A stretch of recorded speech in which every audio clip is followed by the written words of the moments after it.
It's breakdown time, and this time we're breaking down a film from the 90s which many of you I'm pretty sure haven't seen and actually missed out on. It's a classic.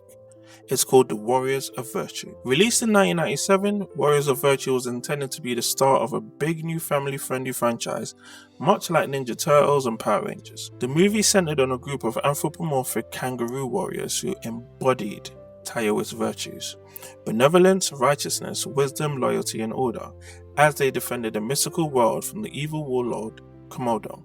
On paper, it sounded like a merchandising dream. Martial arts plus fantasy plus talking kangaroos. Kids will go crazy. In reality, it ended up being one of the decade's strangest box office misfires. Now the cast had Angus McFadden, who from Braveheart went full camp as the villain Komodo, delivering over-the-top monologues that felt like Shakespearean cosplay on acid. He's one part of the film that still gets praise for being so unhinged it's entertaining. Mario Yedidiah played Ryan, the main Earth kid who gets sucked into this magical world. This was his only major acting role before retiring from acting entirely. The Kangaroo Warriors were portrayed by a mix of stunt actors and massive suits with animatronic heads. Unfortunately, the suits looked awkward and heavy, making the movement clunky and a huge problem for a film built around martial arts. Doug Jones, later famous for Pan's Labyrinth and The Shape of Water, actually performed as the Kangaroo Warrior Yi, though his face was never seen. This was early in his career when he was still a creature suit regular. Now for the production, this is where things get really wild. The movie was bankrolled by two Chinese-American orthopedic surgeons, Dr. Law and Dr. Chow.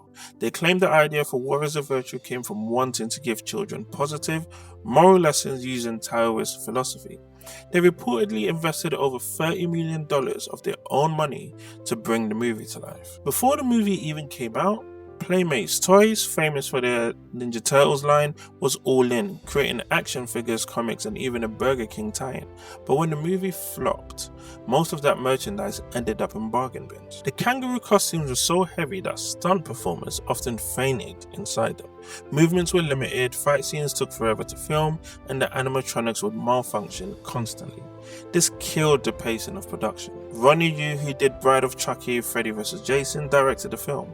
And while he brought some stylish visuals, many critics felt he had no idea how to balance the dark fantasy elements with the family-friendly tone. Yu later admitted it wasn't his finest work. The franchise has a legacy. It had a bizarre direct-to-video sequel, Warriors of Virtue 2: The Return to Tao, back in 2002. It was made with none of the original cast or kangaroo suits. It was even cheaper and worse received. Today, Warriors of Virtue lives on mostly as a curiosity in 90s kids cinema, remembered for its bizarre concepts and production excess. What do I think of the film? I think it was brilliant. At its time, it was brilliant. Can I rewatch it today? Yes, I can, because it was that good. The production will feel a bit outdated, which is fair enough, but I can assure you it is a good time. If you can find this film, I want you to watch it and come back to me and let me know what you think. If you like Ninja Turtles, Power Rangers, that kind of campy stuff, this one here's for you.